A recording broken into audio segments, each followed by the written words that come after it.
Welcome to this week's edition of Two Men in the Middle, where two men in the middle of the heartland, USA, pontificate about politics, current events, and foreign relations. I'm Brandon Kinnig. I'm Craig Huey. Craig, let's start with the obvious news item, chaos in the House this week. As for the first time in history, in the midterm, a speaker is ousted by his own party.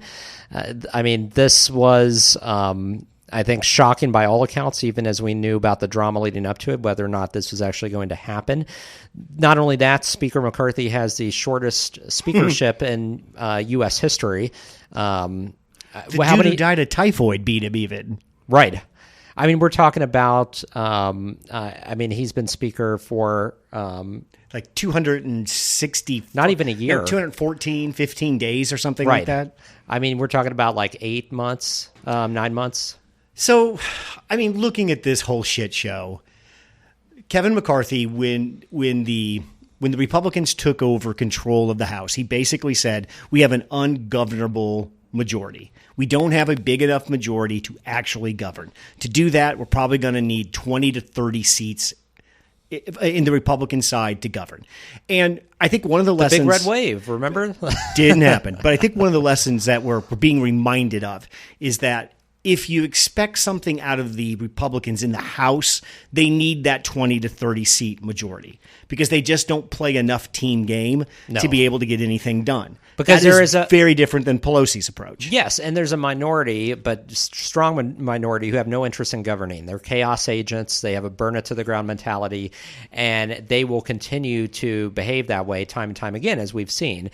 And so that is enough to cause the dysfunction that we're witnessing. So in order for McCarthy to get this job, Gaetz and Powell force him into this rule where it only takes one vote basically to have a parliamentary style vote of no confidence, kick him out of for any reason, kick him out of the leadership position or the speakership position, and then basically force him through another vote. Right. And when Pelosi was in charge, it took half of the majority. So a majority of the majority could basically vacate the speaker and force a vote. So if you have the majority, you have 250 people, just for an easy term, it would take 126 of them to vote to start this procedure to try to change the Speaker of the House. And with the House being such a large, diverse, unwieldy group, that is the type of protection that the Speaker has to have. With such a small majority, with so many people getting elected to the House that I would say fall into the non-traditional Republican role, what they were able to do is force McCarthy into this terrible deal, which said one person, any person could basically vacate the speakership and force him through a voting process. But see, this is just one out of many reasons, actually. I have no sympathy for McCarthy because he sealed his fate. Sure. By agreeing to that deal, which was asinine in the first place. And he has continuously been over backwards to serve that very small fringe Freedom Caucus group, knowing to the detriment of everybody else. That's impossible to do. I mean, even to there's about 10 or 12 classified moderates in the House caucus who represent Biden districts, and he has played more to the fringe than he has to that group. And, in addition to what I think are unforgivable acts like agreeing to override the election back on just after January 6th, voting against the January 6th commission, getting rid of Liz Cheney from leadership, who, by the way, I heard, I don't know if this is accurate, that she was actually lobbying Democrats to vote no and to not vote present, which I will believe completely. That sounds right. Remember, too, he headed down to Mar-a-Lago after J6 and really was the principal character in resurrecting Trump in the party. Yeah, he gave license for the rest of the House Republicans to do that. He's their leader, and he has shown no backbone this entire time. He has not stood up. The only credit I can give him is that he agreed to the continuing resolutions to keep the government funded at the last minute, but that's it. I mean, and so This was, I think, inevitable. It was a matter of when, not if. And we saw the when happened. And frankly, there's been this like haranguing in the, mainstream press, should Democrats have tried to save him? Should they have voted the way they did? What do Democrats owe McCarthy? He did not even attempt to make a deal with them. No. The only reason Democrats should have come to the table to save his speakership is if he was willing to make significant concessions on Ukraine aid, on long-term government funding, keeping the government in operation, changing the House rules. There's a litany of items, and if he was willing to compromise on all of those, that would be a different ballgame. He wasn't willing to compromise really on any of those. Brandon, I'm trying to whip up a pithy little analogy here where the Democrats were willing to be a cheap date. But Right. but you at least had to make You have to some come effort. to the table with something, I mean, we were willing to play Lauren Boebert to McCarthy's, whomever her date was, but you at least had to make some attempt. My understanding is McCarthy never reached out once to the Democrats, never put anything on the table, and never made any attempt to say, I need help. I know this is going to cost me. What can we do to work together? No. He never did that. He never did. I never attempted. Plus, he understandably angered Democrats when he released the bill, the last funding bill, at the very last minute. They didn't give them enough time to read it. And again, there's some debate on whether or not he actually, the last continuing resolution, he wanted Democrats to actually vote against that so he could basically place the blame on them instead of his own caucus. But it all goes back to why should Democrats bail him out? I mean, the one good thing about this, at the end of the day, Democrats can say, hey, this is your problem. This is your caucus. This is your ungovernable mess. Like, you fix it. You deal with it. It's not our place to fix and bail you out. You never stop your opponent making a mistake. No. We were never going to step in front of this train because it's not our place to. Brandon, you've worked on the Hill. You've been on a senator's staff. This is 101. If you're relying on the other side to bail you out when your party revolts on you, that's just a bad strategy on your part. Completely. And I rarely quote myself on here, but I was proud of a tweet that I did because I was actually retweeting McCarthy's farewell speech, I guess, if you could call it that. It wasn't a bad one. It wasn't a bad one. But the one issue I had is when he said he's going to continue to fight outside of the House. Oh, that's just okay. So this is how I comment on it. I'm like, the words fight and McCarthy have never been uttered in the same sentence until now by Kevin himself. McCarthy has never fought for anything except the power of the gavel. His refusal to fight against the MAGA extremists is why he's in this position in the first place. He gave them the noose by which to hang him. I mean, that's really what it comes down to. That's why I had no sympathy. So here's the notes that I took on McCarthy, because there was a way for McCarthy to negotiate his way into the speakership role that this didn't have to happen. Yeah. Kevin McCarthy made the classic mistake. He thought the road to the speakership was negotiating with Gaetz and the crazies, not realizing you never negotiate with crazy people because they're crazy and they never hold up their end of the bargain. This is what my advice would have been to McCarthy in January. Listen, what you want to do is get the 10 to 12 people who think at one point in their career they might want to be Speaker of the House. Jordan, Scalise, Chip Roy, Emmer, hell, even throw Hakeem Jeffries in there. And stand in front of these people and say, hey, this is a short-term job. I know that. And one of you is going to get the job next. If there's any job left to hand over to you two, we've got to put it into this one vote and you're out bullshit right now. So this is what you're going to do. You're going to go out to all of your people and you're basically going to tell them Kevin McCarthy is the only vote to make. We are not going to vote for anybody else other than McCarthy. The negotiation point is with the 10 to 12 people that could potentially beat you in the race, not the 8 ding-dongs that are going to kill you at some point in time. And you let those people explain to Gaetz, these are your choices, Hakeem Jeffries or McCarthy. McCarthy, for his part, I'll go explain to Trump why this is in his favor because we're going to give him the impeachment and all these investigations. So maybe we can use him to help pull Gaetz off us a little bit. But you guys commit to me. I commit. I'll go tell Trump what the plan is. And then you just tell Gaetz, you can vote once, you can vote 1,000 times. It does not matter. It is McCarthy or it's nothing else. You identify the bench of successors. Correct. You change the power structure so that they're the ones that hold power instead of this fringe. You incentivize them, and you're right. You empower them to go make the position what you want it. Yeah. That is a much more viable path to remaining in the speakership than trying to negotiate with some loon job.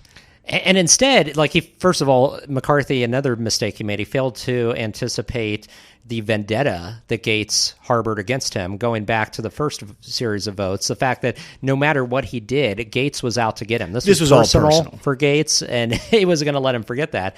Number two, this was also a case study in how time and time again Donald Trump will betray you and leave you to hang you out to dry. I mean, Trump could have stepped up and hammered this group, renegade group, and said, hey, fall in line, support McCarthy. He didn't, and that was notable. He stayed back. He stayed out of the fray. And for me, what's so fascinating about this, you can draw a direct line to Ted Cruz. Brandon, what was the year Ted Cruz shut the government down over Obamacare? Was that 2010? No. 2012? I was thinking 2012 maybe. 2012 or 2014. Those were the 2 years, yeah. And that was in his first term as senator, correct? He did that. Or he'd been reelected. I thought that was one of the things. It's like, hey, dude, you just got here. Why don't you sit down a little bit? It happened a couple times. I was thinking it was the second time. I'd have to look back at that. My point being is that Ted Cruz is the origin point of when this all started for the suspension of political reality, making this become routine. Yeah, and he was the genesis for saying what really matters is how hard you're willing to fight. That's it.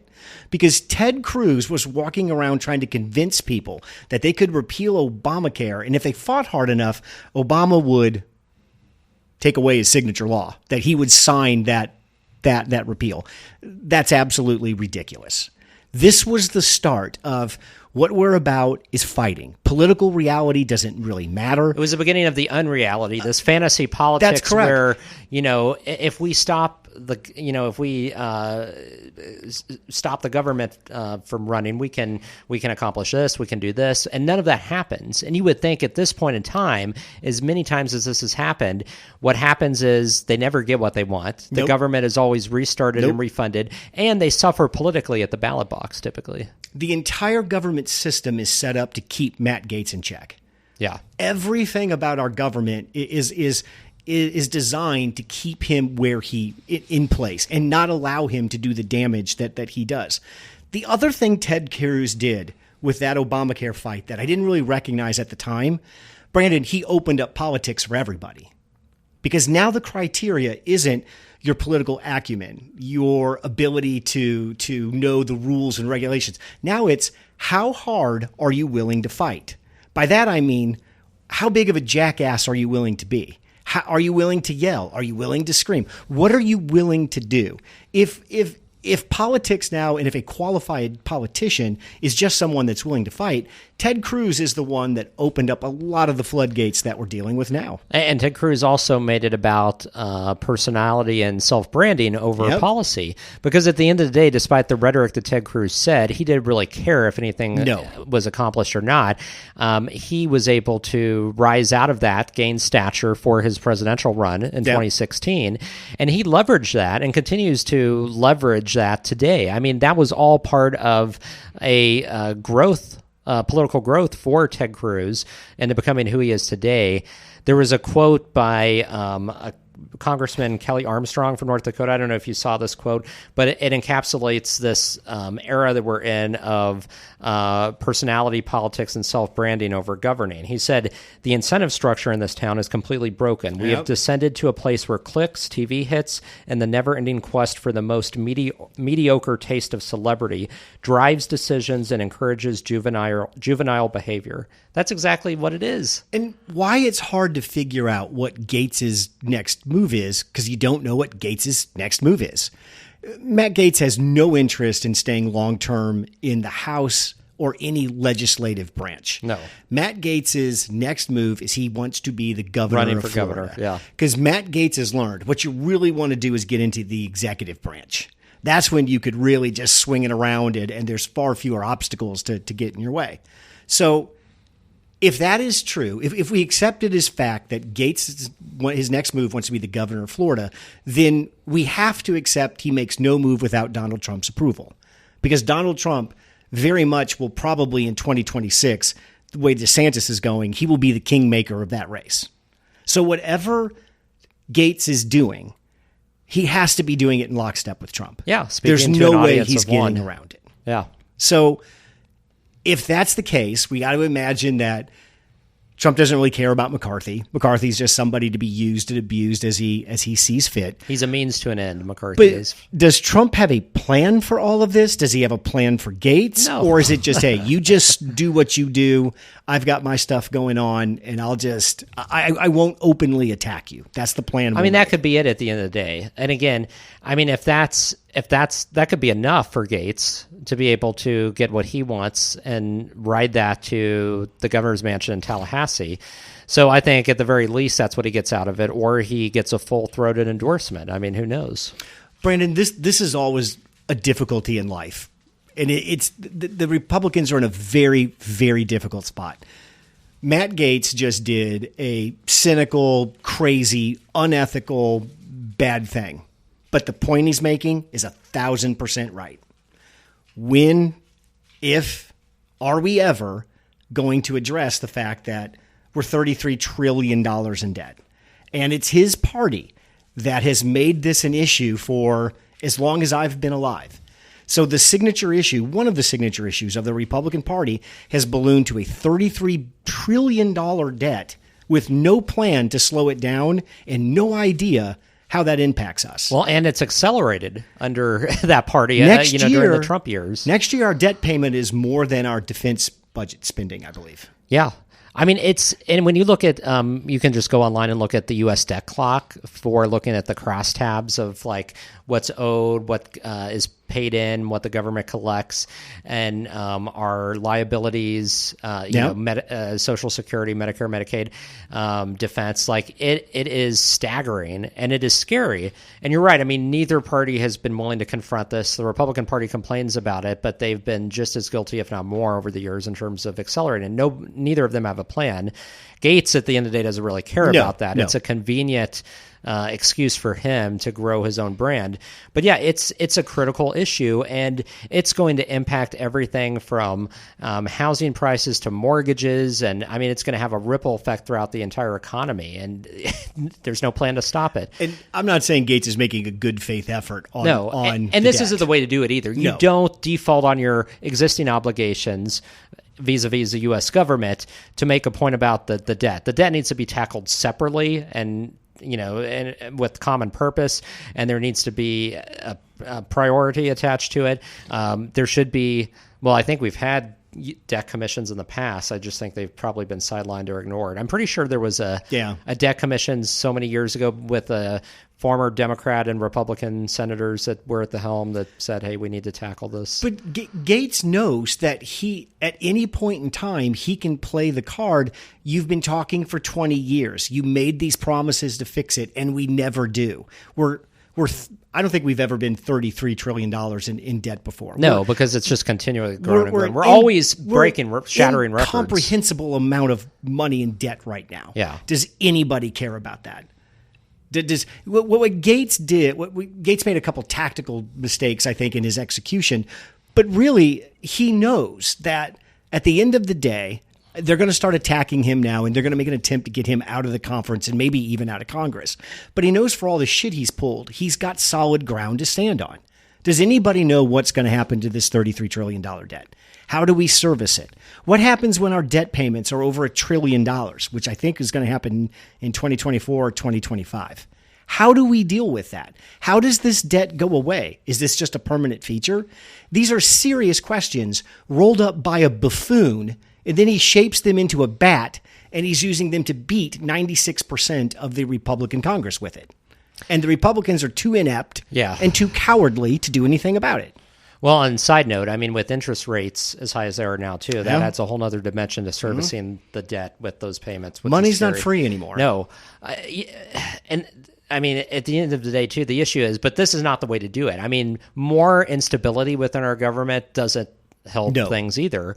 And it impacts the full faith and credit of the United States. I mean, we were very close to having bond and credit rating downgrades earlier this summer, when we went through the first round of, the government shutdown possibility.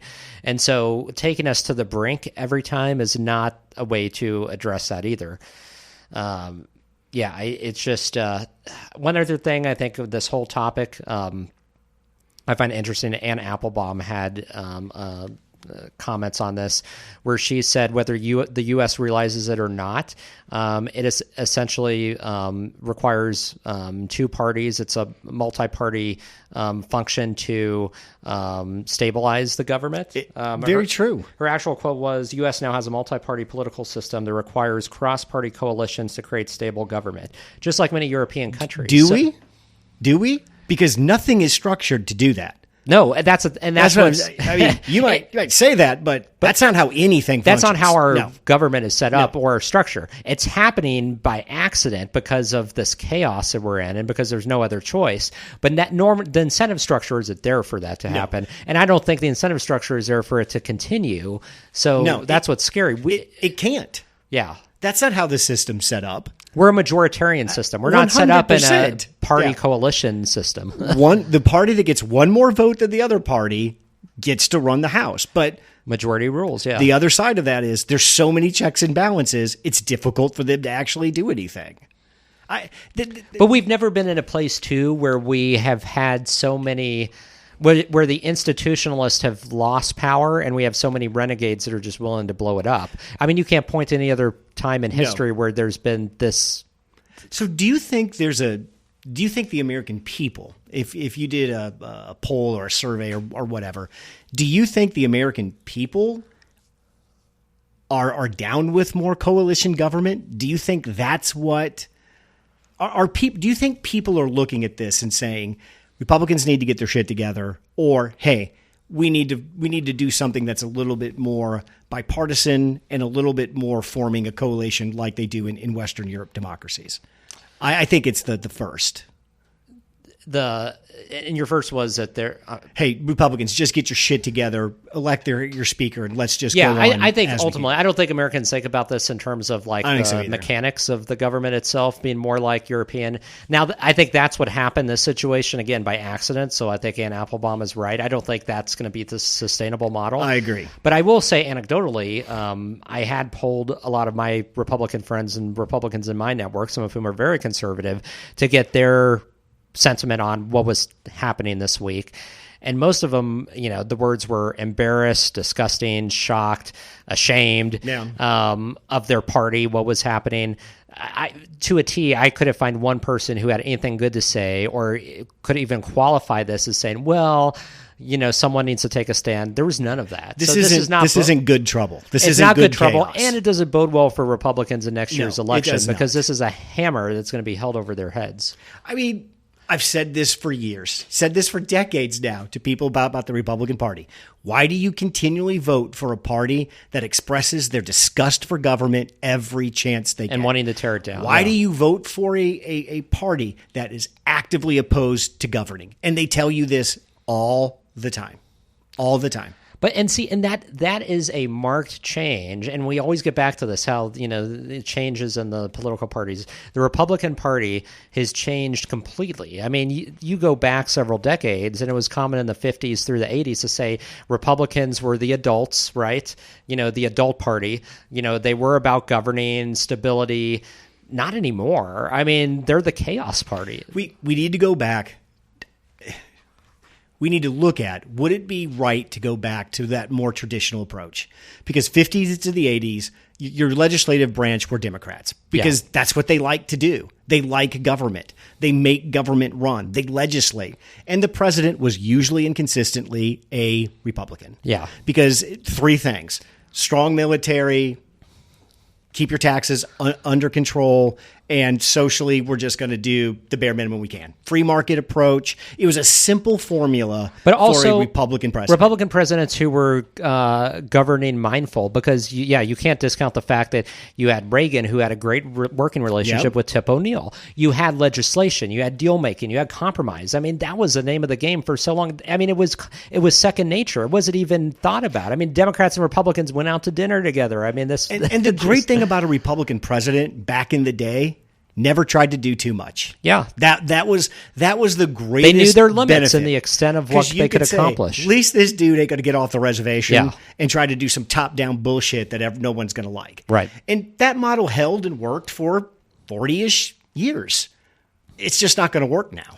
That's not the game we're playing anymore. Well, I don't even know what game we are playing at this point. But even on the legislative side, I mean, you go back, it wasn't too long ago we had a Speaker of the House, Paul Ryan, and it wasn't too long ago we had, back in the early 2000s, Senate Majority Leader Bill Frist. Neither of those individuals would get elected in a Republican primary today, or would even be elected to leadership. So that's how far off the rails the party has gone, too. And Brandon, I think this is accurate, but...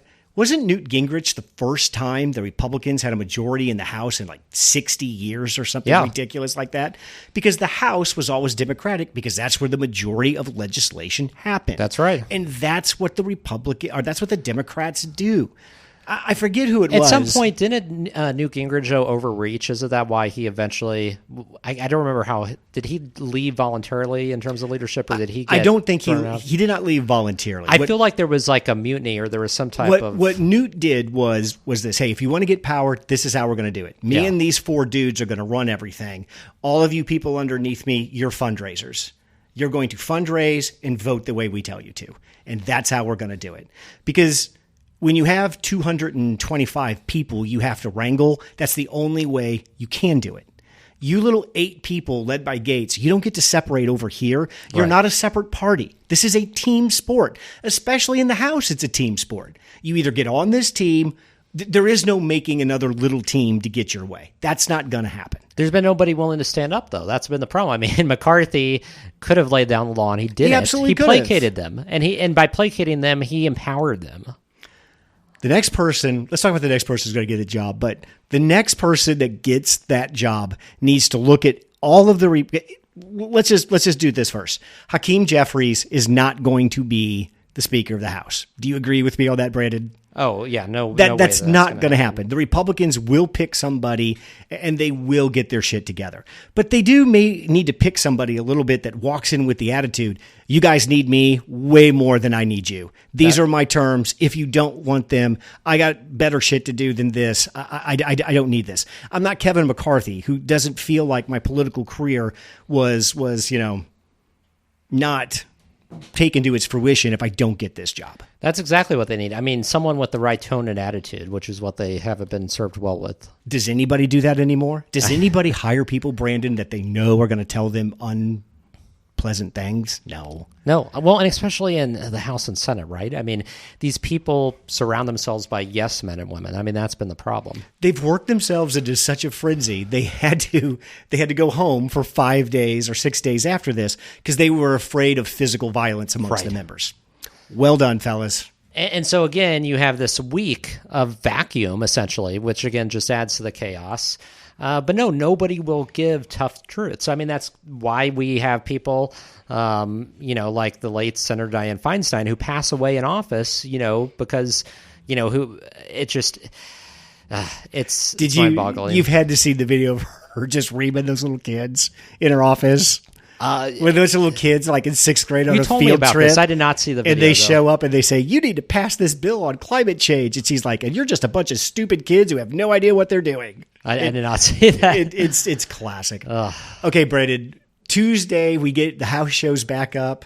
Patrick Mahindra is the interim speaker. I love the little banging that gavel down. And that bang, it looks so big in his hand too. And then he throws Pelosi and stuff out. So glad to see we're all back in the adulting. Yeah.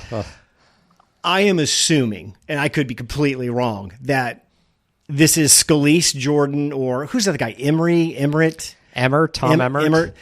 Tom Emmert has no chance. I mean, they'll pick somebody. Somebody has to be picked, and it has to be done in one vote. I mean, it's likely going to be Scalise or Jordan. Although, again, if there was like actual Machiavellian strategy going on here, you would have some outreach or, Democrats coming together with this group of mods and saying, hey, pick somebody like Brian Fitzpatrick of Pennsylvania, who's like the most moderate Republican in the House, somebody we can live with, and let's do a unity speaker who will at least get us through the next, election without having this specter of another leadership vote hanging over us. If I'm Scalise, Jordan, Comer, if I'm the leadership, I call everybody together. I catch you fucking talking to Democrats about that. We'll run you. We will run you out. You will never, ever, ever be elected again. But the people they run out are the people that will lose the majority for them. I mean, that's the thing. The people who are most at risk throughout this whole process are the Republicans in Biden districts, who are very at risk at this point in 2024. And the best way for all of those people to lose their seats is to have a Democratic speaker. Because basically what it shows is we're not capable of being a majority party, and we're basically we can only function as a minority party. The first thing you have to do if you're the leadership of the Republicans, you got to get a hold of all of the Republicans, and you got to lay some rules down for but what I'm saying is that they take one of those Republicans from the 10 Biden districts, whether it's John Bacon from Omaha or Fitzpatrick in Pennsylvania, and that person becomes the speaker, and they basically and the Democrats agree to that with all these concessions in terms of changing the way the House rules. There's no way. We can't have the Democrats elect the guy again. There's no way. We will get absolutely hammered. To me, that is the worst outcome. The outcome we have to avoid is using Democrats to elect a speaker, either a Republican or a Democrat. That blows us completely. But that's assuming that they can do it on their own. And that's what I'm saying. We have to. This is my impassioned speech to the Republican leadership team. We must do this on our own. If we don't prove that we can lead with a majority, I think we are too much. Fucked. We are done. So if it were me, this is how we're going to do it. No rookies. Nobody to take a risk on. There's 3 dudes. It's Jordan, it's this Emmert dude, or it's Scalise.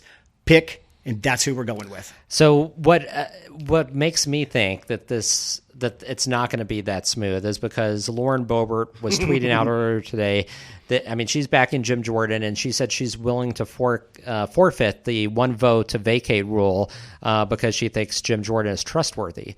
And she is getting just bent over the coals, for that. And so all of these people are saying... Did you just say she's getting bent over the coals? That was probably the wrong phrase to use. I'm sorry. I so wanted to shout Beetlejuice out during that. Sorry, Brandon, I interrupted you. But she is just, getting criticized left and right on Twitter by her base saying you're a sellout. You can't do this. It doesn't matter who it is. Like, we have to have that, one person to vacate rule, and that's our only leverage.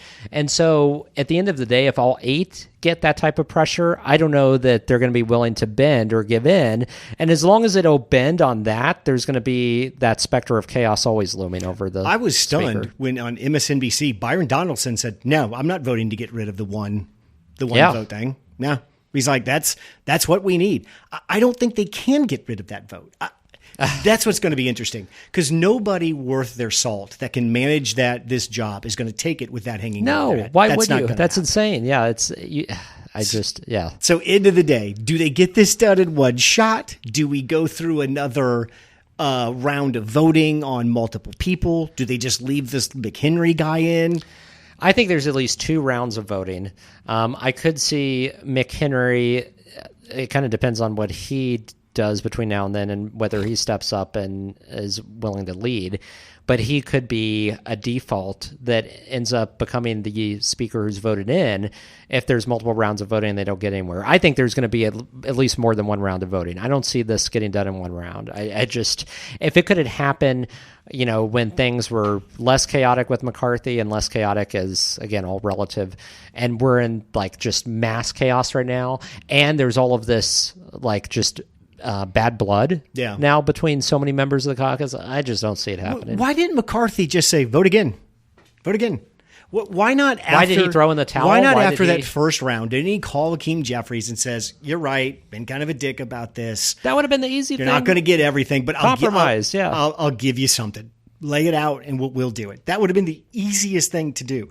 I don't know if the Democrats played hardball and said no, or if McCarthy had just had enough and said, I'm done. I mean, from what I've read, he didn't make any offers. Didn't even try. Yeah, did try, which is just mind-boggling. So prediction, Brandon, as we leave this topic, who is the speaker the next time we get together in a week?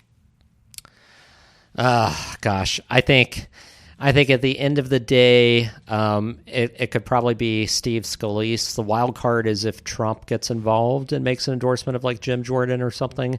Which you don't believe Trump's going to try to take the speaker thing, do you? I mean, no. That's ridiculous. Oh, do you like the couple of members of Congress who are saying they're going to nominate him though? Like, well, I'm pretty sure the Speaker of the House has to know the inner workings of the legislation process pretty cold. Well, and they're supposed to. And also the Speaker has to like do work. Like they have to show up. It's a hard job. They have to count votes. Like, yeah, it's and I mean, where does Trump have the time to even be there between all of his and the Speaker of the House is not the head of the Senate. The Speaker of the House is a constitutionally defined position. Right. It carries some weight to it. It's number 3 in the presidential line. Succession, we can't go with this seat empty. No. So you just think it's got to be one of the Jordan. I think it's got to be one of them. I think so Scalise has the edge in terms of it sounds like having the non-crazy people consolidate around him, especially since, I thought it was, or I guess I didn't think it was odd, but Scalise, there's bad blood between Scalise and McCarthy, which is why McCarthy is endorsing Jim Jordan. But Jim Jordan is much more aligned, with the Chaos Caucus than Scalise is, who's been a member of the leadership team for a while.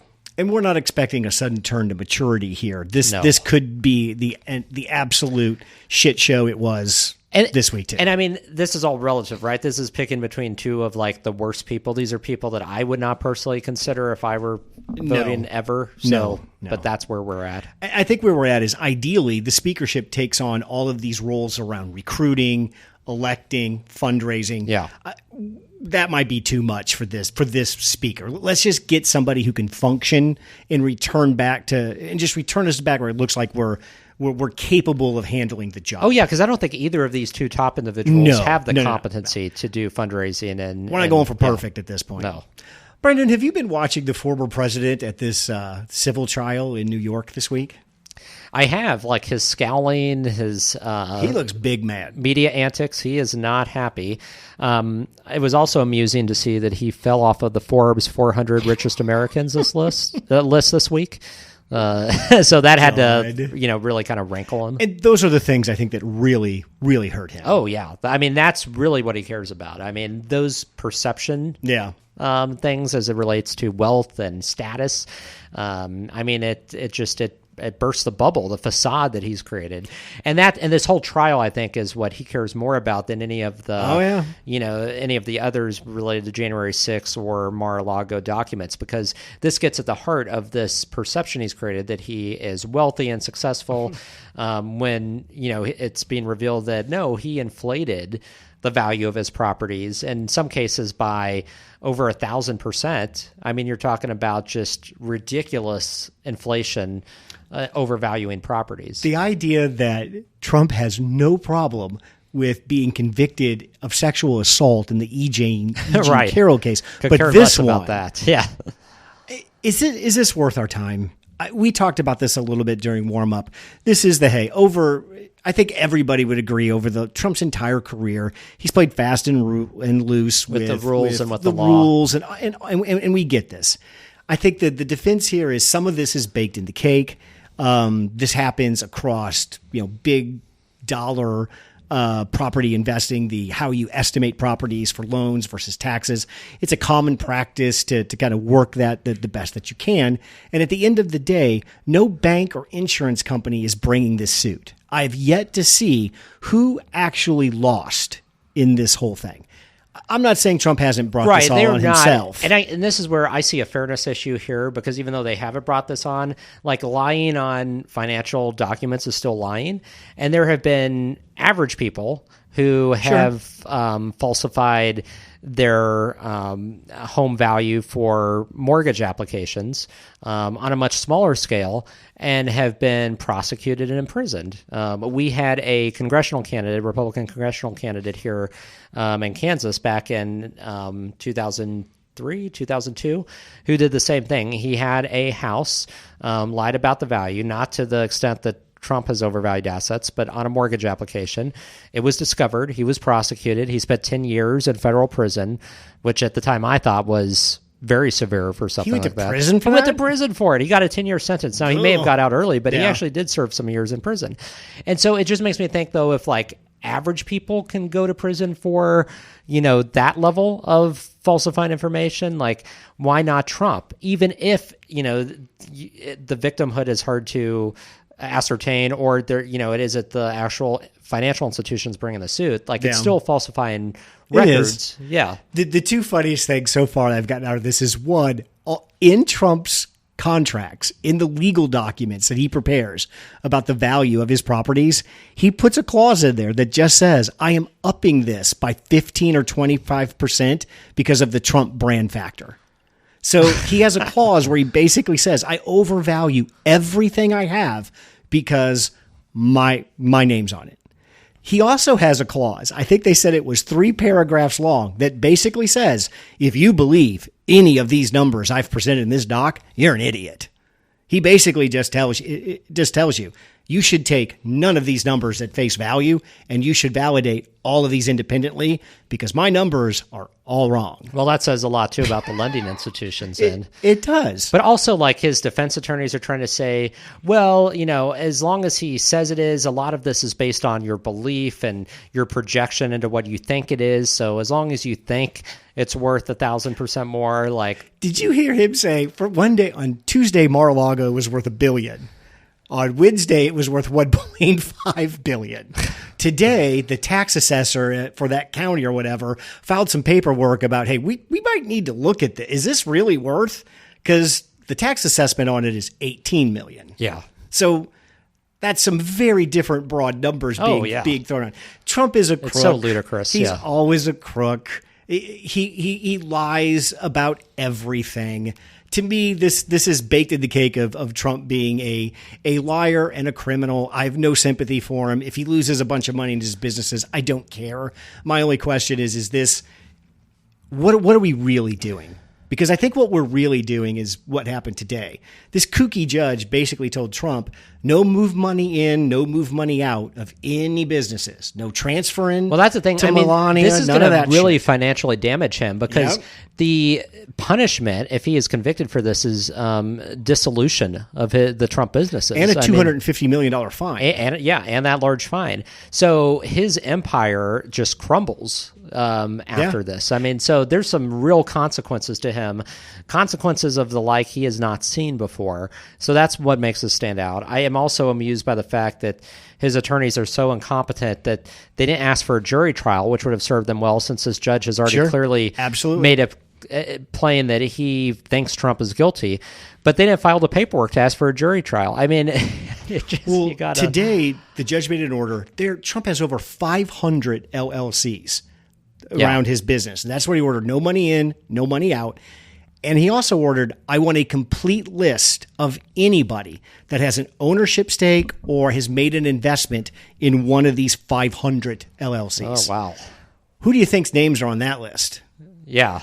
There's a lot of information about Trump's finances, to your point. Some of it probably not that great about who he's doing business with. Oh, yeah. That's going to come out. One of the things, I think you're right that the reputational damage to Trump is what he really cares hates. about. But I think he also knows, too, this may be something where people get to poke around a little bit in some places that he just doesn't want people poking. Yeah, there's going to be some things, especially when you're talking about foreign entanglements, that he doesn't want out there public. And it doesn't really serve him well when, he's blasting Biden, over things like this, when, he's replete with all of these ethical conflict of interest. Brandon, I guess the lesson here is if you've got somebody you're interacting with, either personally or professionally, and they tell you the worst insult anybody could hurl at me was you're poor, you probably need to move on to somebody else, maybe. Yeah. Speaking of moving on to somebody else, let's end on old Bob Menendez. Oh, Bob from New Jersey. Senator from New Jersey. Oh, Senator Bob. For New Jersey politics, this is kind of like, shrug. I mean, this isn't where we're used to. New Jersey, Louisiana, both having corruption issues going back many, many decades. But Bob Menendez has long had like ethical issues that have kind of hung over him.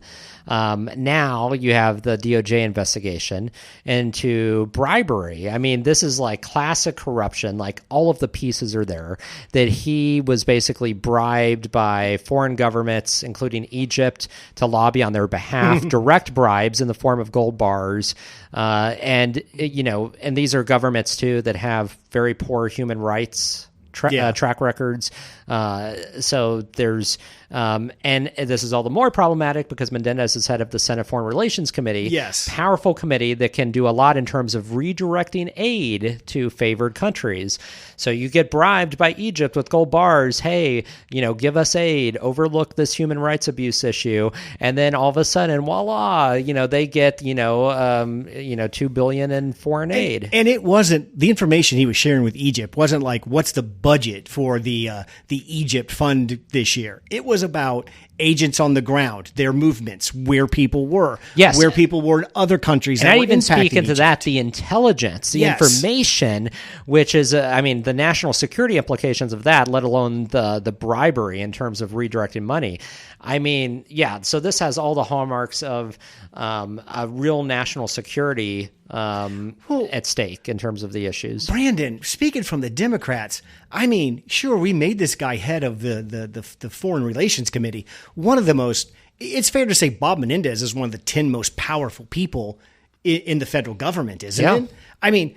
Brandon, how could we know he was a bad guy? It's not like a few years back. We had just no indication for years that Bob was just this big a piece of shit, did we? We did.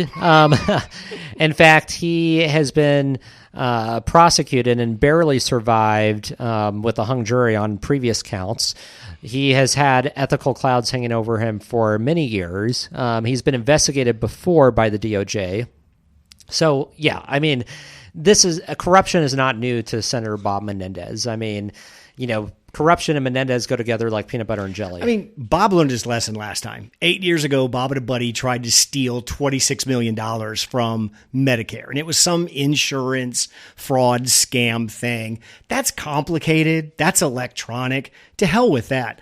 I appreciate that Bob just went back to straight old thievery, being paid in cash that he's stuffing into pockets and sewing into jackets in his closet, and just being paid with good old fashioned gold bars. Bob's like, all this electronic fancy stuff is how I got caught the last time. I'm just going straight old fashioned criminal at this point. Or which I respect. Or the $60,000 Mercedes convertible that was, he was bribed with, given to his wife. Because after she ran over somebody. Right, after she ran over and killed somebody. Yeah. Brandon, I don't know if you do this, but it's a really accepted banking process. Just take like a couple $1,000 a month in cash and just start sewing it into your clothes.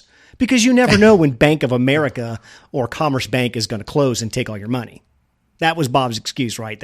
That's what he experienced in Cuba for years. Right. And he was born in the United States. So that's his newest line is, he's learned well, the Trump playbook, deny, deny, deny, and then also claim victimhood. So when you get attacked, say, well, my attackers are racist. It's because I'm Cuban. It's because I'm Hispanic. Had the balls during a press conference to look right into the camera and say, and this has happened to me because I'm a Latino male. Yeah. Bob, just to run down real quick, Bob said that he had taken money out of the bank over the course of 20 years and stuffed it into his mattress because in Cuba, he was always afraid of the bank leaving him. Several problems with that. One, he's never lived in Cuba. Two, They looked at the money. The serial numbers go back like 6 or 7 years. So it's not something he's done for a decade. Also, too, they found, I guess they can find DNA on money, which is horrifying, but they found the DNA from the dude from Egypt that gave him the bribes on the money itself. The fingerprints are all over this cash. It's everywhere. The gold bars he got paid for, like they say, directly property of Egypt. You cannot have more direct evidence. No, this is... And Bob Menendez is doing what all politicians do. Instead of hanging your head in shame and skulking off, he is playing this indignant fighter. This is something that this is an attack on me. It's personal. It's racist, and I will fight to the end. Bob, can we just exit you off stage? It's not going to do him any favors in the long run. I mean, the entire New Jersey delegation has called for him to resign. He is polling very dismal numbers back home in New Jersey. I mean, he's done. I mean, if he may not see the writing on the wall, but it's there. No Democrat is going to come to defend him either. No. There's nobody. None has, yeah. How in the world is he the chairman, Brandon, of the Senate Foreign Relations Committee? How? That should have never happened in the first place. I mean, that's an egregious sin on behalf of the Democratic Party leadership. I say this all the time. If you want to know as Democrats why we never have the power that our numbers and frankly our messaging dictate we should have, it's over stupid shit like this. Well, and don't forget too that there is a contrast between the House Democratic leadership and the Senate. Hakeem Jeffries is one of the kind of new young guns, the rising kind of younger generation leaders. The Senate, you have Chuck Schumer, who's part of the old guard. I mean, they're still, Nancy Pelosi has passed the baton, but that baton has not been passed on the Senate side. And the Senate is still a very chummy club where it's based upon seniority. Everybody's 100 years old. Regardless of allegations or the ethical conflict swirling around you, you're still going to get chairman of this committee because you've been here a long enough time and you've earned it, There's Brandon, that mentality that's pervasive in the Senate. Something tells me that you were excited about the young guns, and you kind of thought that, hey, these are okay. Maybe I'm assuming. But well, I mean, at that I was. point, Yeah, at that like, point, I was. Yeah. So these are valid people moving forward. These are serious people. I'm glad you brought that up. Do you know that I think it was ironically the day that McCarthy was ousted was the anniversary, the 20-year anniversary. Cantor got whacked. Well, no, not Cantor, but the Weekly Standard had on its cover the three young guns, and they had young guns and about the future of the party. Yeah, you're right. And it was it was Eric Cantor, it was Kevin McCarthy, and it was Paul. And so all three of them, they were the rising stars exactly 20 years ago. And it's crazy to look back now and see that all of them are gone. So for all of those three's youngness and gunness, for all of Paul Ryan's bitching about entitlements and budgets, I can't remember what Cantor was. It seems like now as we're at the end, what did we get anything out of those three? No. Nothing. We got nothing. Nothing. But it also shows how much the party has changed. They were supposed to be a new generation of leadership, and But Brandon, that's why the party's changed. They delivered nothing. Nothing. Right? I mean, these were the three that were going to take, and 15 years later, what have we got? Nothing. Nothing. We're $33 trillion in debt. The Republicans are a shell of what they once were. They're fighting for any political power they can. They're dealing with this person on high that they know is going to crush them at some point. If I'm Matt Gaetz or one of those folks, what has all of this gotten? Is my question. Yeah. What did we get from the young guns? Name one policy change. Name one thing Paul Ryan changed from a financial statement, from a financial perspective. One thing he got done. Well, nothing. He was the one who technically was the architect of the tax cuts during Trump's presidency. A Republican got a tax cut through. Okay, I'm sorry. But you're right. I mean, I'm giving no credit for that. They didn't make progress on any of these big nothing. Issues. Yeah, I mean, you're 100% correct. I mean, I would argue, like in the case of Eric Cantor, I mean, his political career was cut short in a Tea Party primary.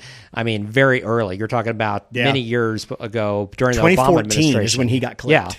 Yeah, he got clipped early on. The other two were there much longer. But yeah, overall, I think you're right. I think that it shows the genesis of the times changing, the electorate changing in terms of what they expect and want out of the party, the cynicism that's widespread with the Republican Party, which is why the extremists with the burn it down approach have gained traction. I mean, the fact of the matter is, like, and that's where DeSantis has failed, because he's been going after Trump on things like entitlements and everything. The Republican Party base doesn't care about that. They don't care about cutting entitlements. Most of them are baby boomers who get Medicare right now. They care about rhetoric, and they care about a strongman image. And so that's why none of DeSantis's traditional Republican attacks are sticking when it comes to Trump. Well, and I'll channel Gaetz for a while. Why not just come to Congress for clicks and brand building? Clickbait. And, I mean, these three were supposed to be super serious, super smart, super young, take us to the promised land. They didn't do anything. No. So... And he's learned you can get rewarded for it. I mean, Ted Cruz, proved that early on, right? So, I mean, if you look at Ted Cruz as a model, which I'm sure Gaetz did, there's the path to follow. And somebody else who's following that path is Vivek Ramaswamy. God. He is going directly down that same road in terms of being personality, self-branding, all, just cameras, talking to anybody and everybody that'll listen to him. And it doesn't matter that, he's a big phony. And at the end of the day, he doesn't care because it's going to gain him stature. It's going to gain him long-term power. And that's what he's after.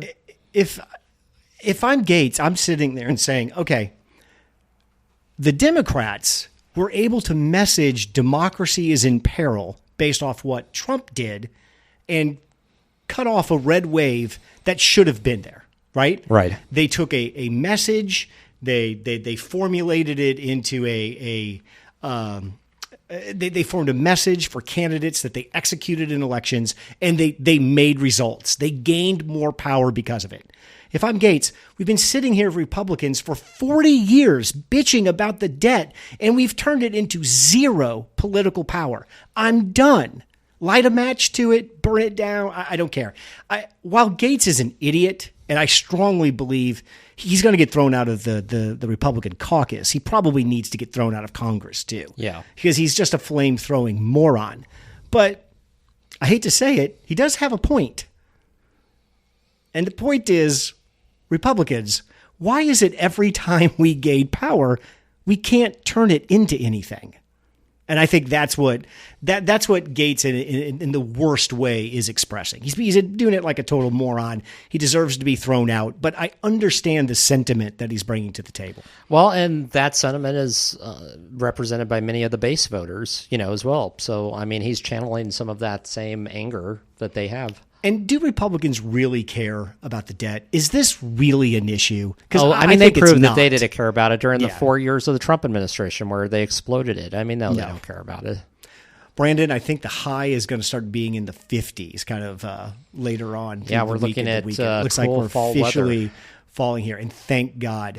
Have you seen any of the photos of that sphere thing opening in Vegas? I have, yeah. I'm excited to see that at some point. I'm going to be there, I think, the 23rd of October for you two. Me and a buddy are running out to Vegas for that. So it'll be cool. Interesting to see how that looks. Well, and they have plans to build others in a few other places, too. I don't know. There's one going up in London, I think, too.